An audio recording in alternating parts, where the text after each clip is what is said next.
تحياتي لكل زوار وأعضاء القناة في كل مكان، يا رب تكونوا بخير وفي أحسن حال. في ظل الصراع الجاري بين أثيوبيا والسودان في الفترة الأخيرة واللي مستمر لحد دلوقتي، في مخاوف دولية من نشوب حرب قوية بين الدولتين اللي هما دول الجوار، واللي هيهدد استقرار المنطقة بالكامل. لكن يا ترى مين فيهم الأقوى؟ أثيوبيا ولا السودان؟ أنا طبعا بقصد القوة العسكرية، سواء الجيش أو الدبابات أو المدرعات أو الطيران الحربي. مين فيهم الأقوى؟ أثيوبيا ولا السودان؟ مع العلم إن كل دولة فيهم مرت ببعض الحروب الداخلية اللي استمرت فترة طويلة من الزمن. كلنا عارفين الحرب اللي مرت بين أثيوبيا وبين أريتريا، واللي استمرت فترة طويلة، وفي النهاية انفصلت أريتريا عن أثيوبيا.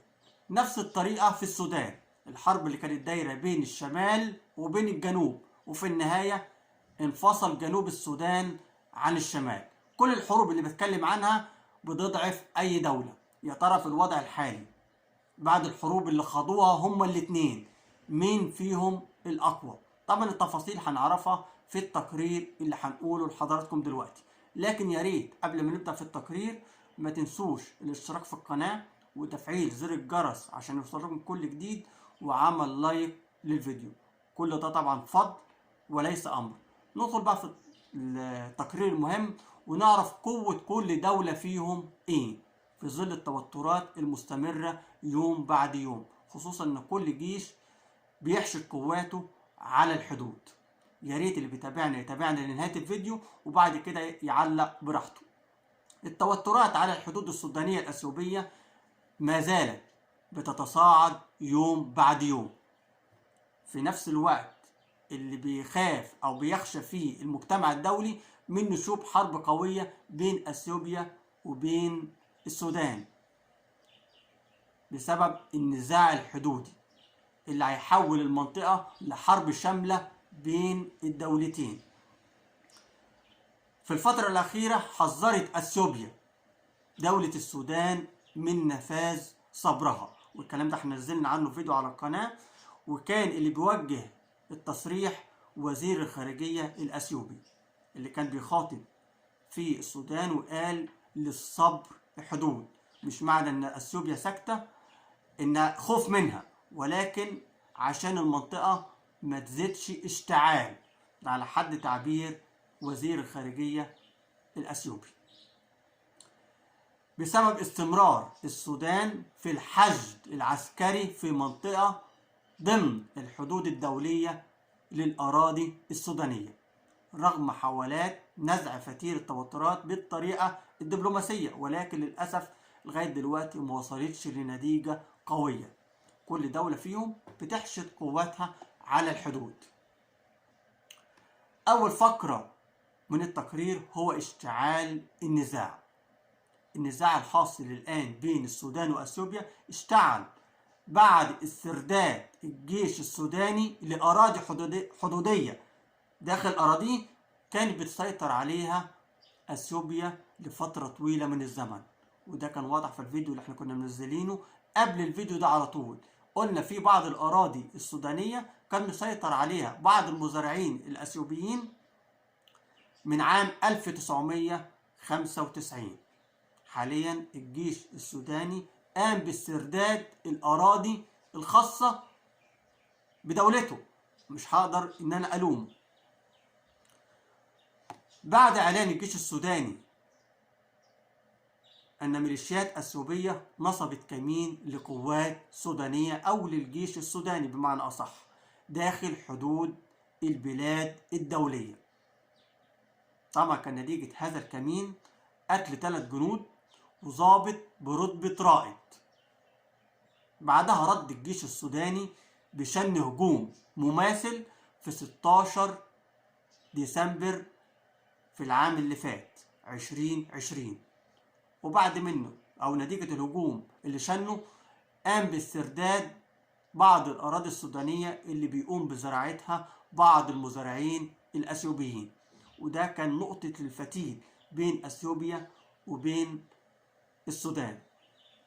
طبعا بتشهد المناطق المجاورة للحدود بين الدولتين صدمات قوية جدا بين القوات السودانية والقوات الأثيوبية. في نفس الوقت اللي بتزعم فيه أديس أبابا إنها مجرد ميليشيات محلية، يعني مش قوات أثيوبية. لكن الجيش السوداني وضح الأمر وقال إن العمليات اللي تمت على أراضيه أو الجماعات المسلحة اللي قامت بالهجوم على الأراضي السودانية كانت من قوات نظامية، لأن السلاح المستخدم فيها تابع للجيش الأثيوبي ومستحيل يكون في يد ميليشيات أثيوبية. في نفس البيان وضح في تصريح وقال إن الهجمات اللي قام بها الجيش السوداني ألحق ضرر كبير جدا على القوات الأثيوبية. النقطة الثانية من التقرير هو سيطرة أثيوبيا على الأراضي الزراعية السودانية من عام 1995 لحد دلوقتي، وده اللي كان عامل توتر كبير بين الدولتين. طبعا القوات الأثيوبية بتسيطر من أكتر من عقدين من الزمن، يعني تقريبا داخلين في 20 سنة، بتسيطر على منطقة الفشقة الكبرى والصغرى اللي أنا قلت فيها موجود فيها أجود الأراضي الزراعية، وبيقوم المزارعين الأثيوبيين بزراعتها خلال الفترة اللي فاتت على مدار 20 سنة اللي فاتوا، وطبعا بيساندهم أو بيحميهم الميليشيات الأثيوبية. خلال 20 عام اللي فاتوا قام بعض المزارعين الأثيوبيين بإنشاء قرى ومجمعات سكنية أثيوبية داخل الحدود السودانية. ليه؟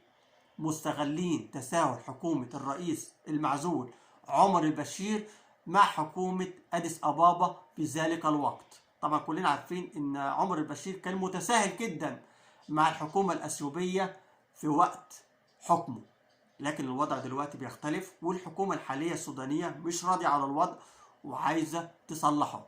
قال لك خير أراضي السودان تبقى للشعب السوداني، خصوصا إن كل المحاصيل اللي بيتم حصدها من الأرض الزراعية اللي بيزرعها المزارعين الأثيوبيين مش بيستفيد بيها الشعب السوداني، ولكن بيتم حصدها وتصديرها للشعب الأثيوبي مع إنها أراضي سودانية. يبقى الشعب السوداني هيستفاد منها في إيه؟ لكن يا ترى أثيوبيا اكتفت؟ لأ، في هجمات مستمرة وكأنها عايزة تستولي على أكبر قدر من الأراضي الزراعية داخل الأراضي السودانية، رغم إن هي تحت إيدها من 20 سنة. التوترات على الحدود بين الدولتين أثيوبيا والسودان تأتي في وقت تحاول فيه أثيوبيا والسودان ومصر حل خلاف ثلاثي حول مفاوضات سد النهضة الأثيوبي اللي هو أصبح في طريق مسدود بعد الاجتماع الأخير، واللي كانت السودان وضع شروط وأثيوبيا رفضها. من يومين تقريبا أعلنت مصر والسودان فشل الاجتماع السداسي لوزراء الخارجية والري لدولة مصر والسودان إضافة لدولة أثيوبيا في التوصل إلى صيغة مقبولة لمواصلة التفاوض حول مفاوضات سد النهضة، وكلنا عارفين الفشل سببه إيه. الشرط اللي كانت وضعاه السودان والشرط اللي كانت وضعاه عشان تقوم باستئناف المفاوضات مرة تانية مع أثيوبيا هو تغيير دور الخبراء الأفارقة من مراقبين لوسطاء، والأمر ده طبعا رفضته أثيوبيا بالمرة، وقالت إن دور الخبراء يبقى موجود زي ما هو، مراقب يفضل مراقب لكن ما يتغيرش من مراقب لوسيط. طبعا الموضوع ده أدى إلى انسحاب السودان من اجتماعات أو من مفاوضات سد النهضة، والأمر اتعقد بدل ما كنا هنوصل لحل نهائي مع أثيوبيا. ولكن للأسف الشديد نفس الطريقة استغلته دولة أثيوبيا وقالت كده في فشل مفاوضات والاجتماع وصل لطريق مسدود. الفقرة الثالثة من التقرير ودي المهمة اللي هنعرف فيها قوة أثيوبيا العسكرية وقوة السودان العسكرية، يا ريت تسمعوني كويس. انا هقرا التقرير بطريقه بسيطه عشان كل اللي بيسمعني دلوقتي او اللي بيشاهد الفيديو يبقى فاهم انا بقول ايه. تمام. المقارنه بين الجيش الاثيوبي والسوداني والقدرات العسكريه لكل منهم قدم عنه موقع جولبال فيربول بعض الإحصائيات المهمة جدا. ووفقا للموقع الأمريكي بيحتل الجيش السوداني المرتبة رقم 76 عالميا، ويعتبر بين أقوى 138 جيش حول العالم. يعني الجيش السوداني بيحتل ترتيبه 76، بينما يحتل الجيش الأثيوبي المرتبة رقم 60 عالميا. شفتوا الفرق قد ايه؟ الجيش السوداني 138 الجيش السوداني بيحتل رقم 76، والجيش الأثيوبي بيحتل رقم 60.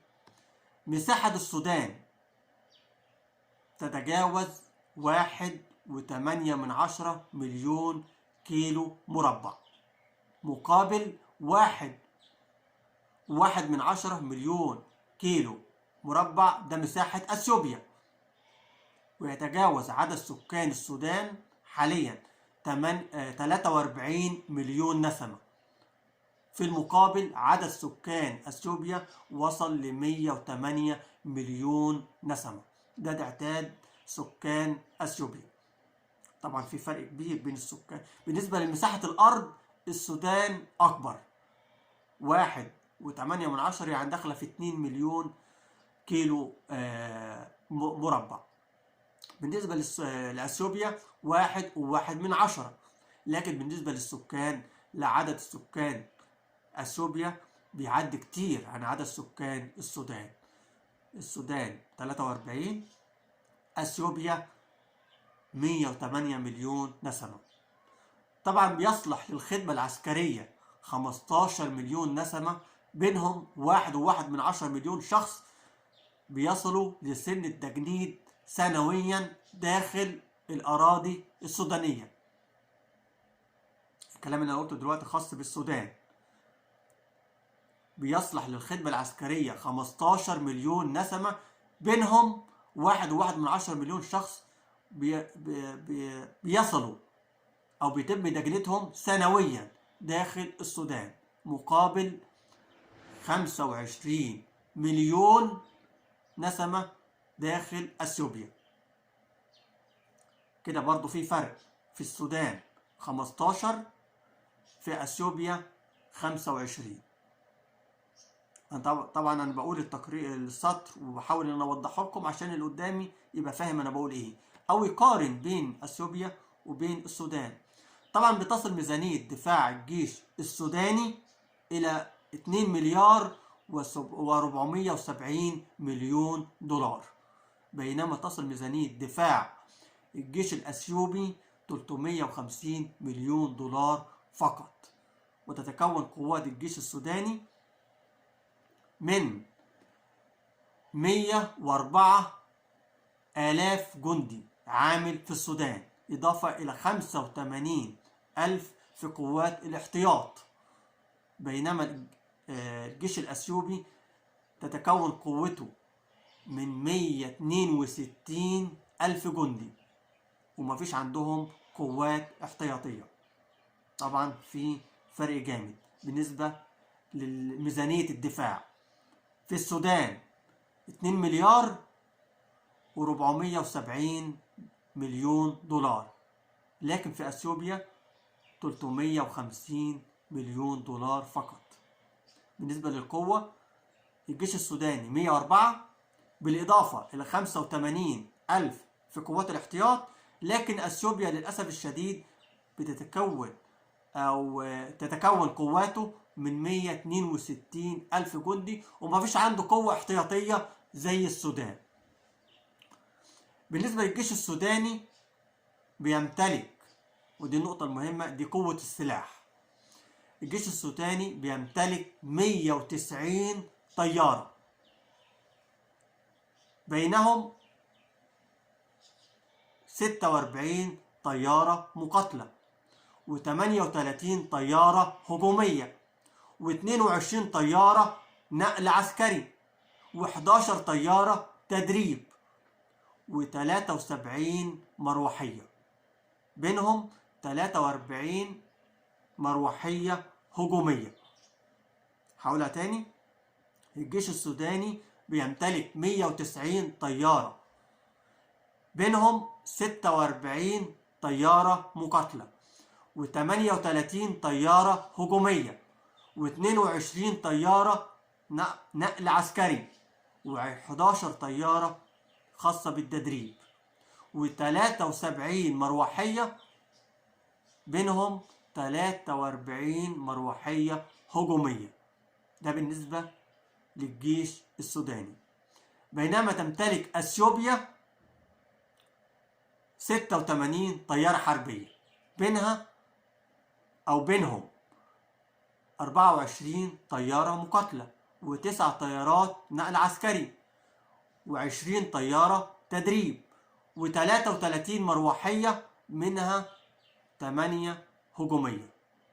لو خدناهم بقى بالمقارنة، عدد الطيران في الجيش السوداني 190، لكن في الجيش الأثيوبي 86.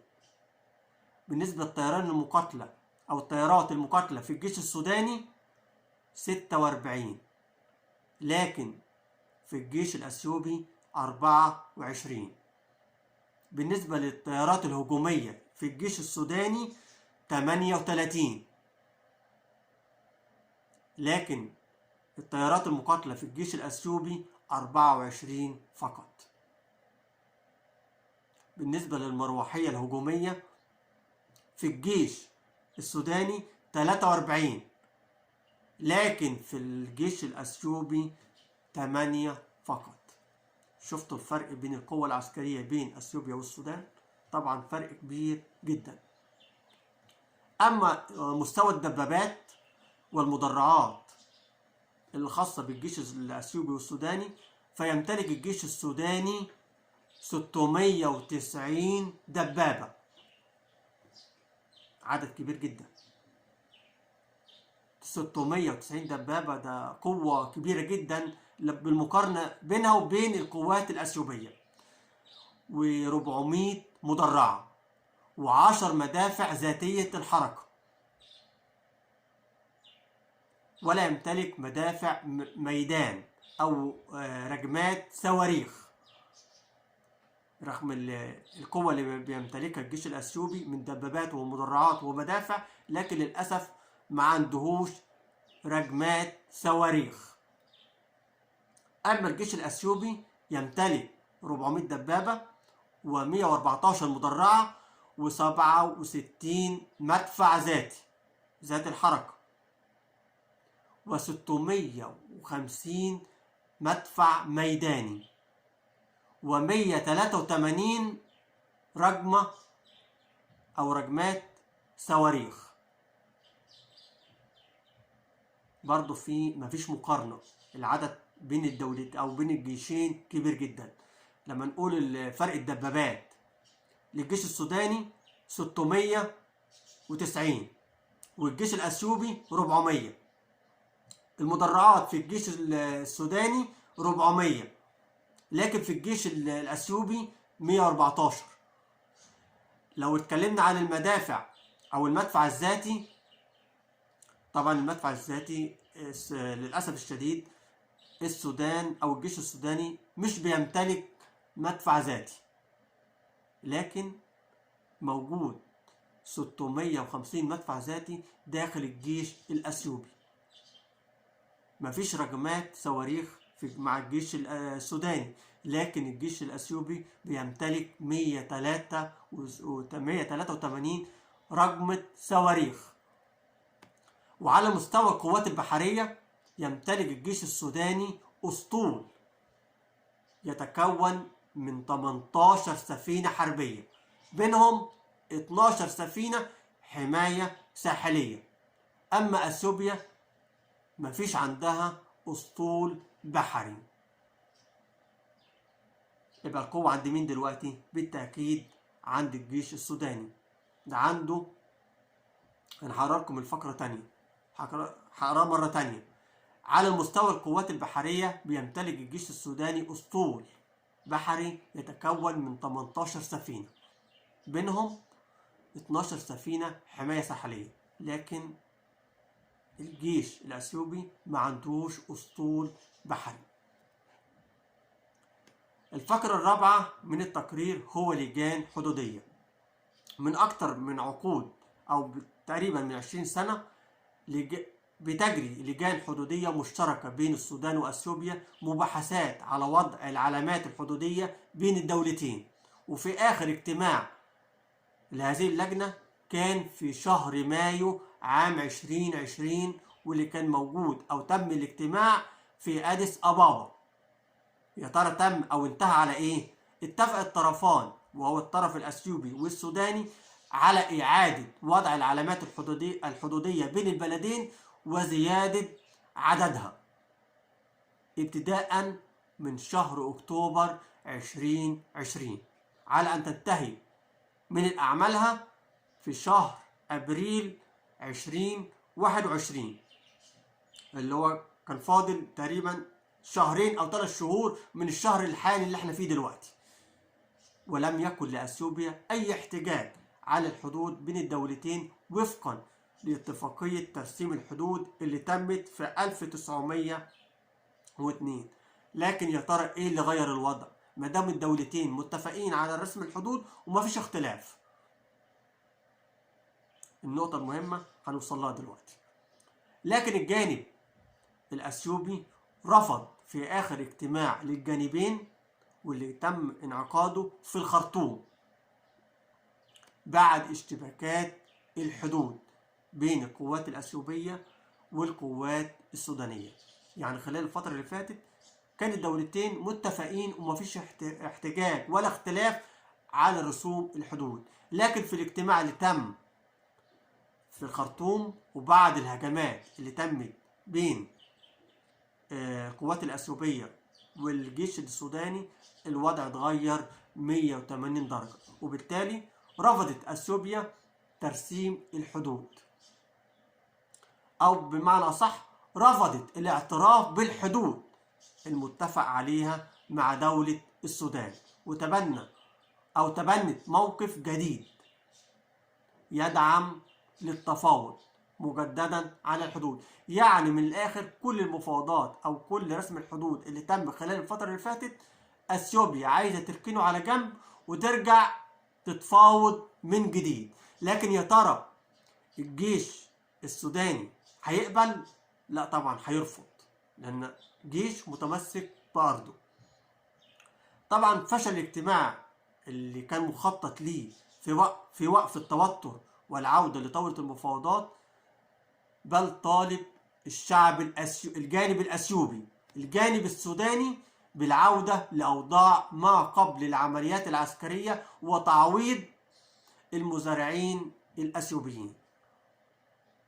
يعني أثيوبيا عايزة ترجع للوضع القديم وترجع السودان للوضع اللي كان قبل العمليات العسكرية. لكن النقطة المهمة دلوقتي التقرير خلص، النقطة المهمة هو مين اللي بدأ بالاعتداء؟ أثيوبيا ولا السودان؟ كل الناس اللي بتسمعها دلوقتي أو اللي بتشاهد الفيديو متأكدة 100% إن اللي بدأ بالاعتداء هي أثيوبيا، واللي بتعمله السودان ده بتدافع عن أراضيها، أو اللي بيعمله الجيش السوداني بيدافع عن أرضه أو بيقوم ببعض استرداد الأراضي اللي كانت بيسيطر عليها بعض المزارعين الأثيوبيين. يبقى مين اللي بدأ بالهجوم؟ وبعد التقرير اللي احنا قلناه دلوقتي ووضحنا قوة كل دولة فيهم، لو نشبت حرب في المنطقة لا قدر الله بين أثيوبيا وبين السودان، يا ترى وضع المنطقة هيكون ايه؟ أنا آسف اللي طال عليكم، ولكن ده تقرير مهم جدا يمكن شاغل ناس كتير في الوضع الحالي واللي بنشوفه بين السودان وأثيوبيا. يا ترى قوة كل دولة إيه؟ ويمكن الأسئلة دي شفتها كتير على السوشيال ميديا. يا ترى لو قامت حرب بين أثيوبيا والسودان. يا ترى مين فيهم اللي هتنتصر؟ مع ان انا قلت مفيش اي دولة حتى لو كانت منتصرة، مفيش اي دولة هتدخل حرب وهتطلع منها فايزة او منتصرة، لازم في تمن هتدفعه. اسيبكم دلوقتي في رعاية الله، وانتظرونا في فيديو اخر.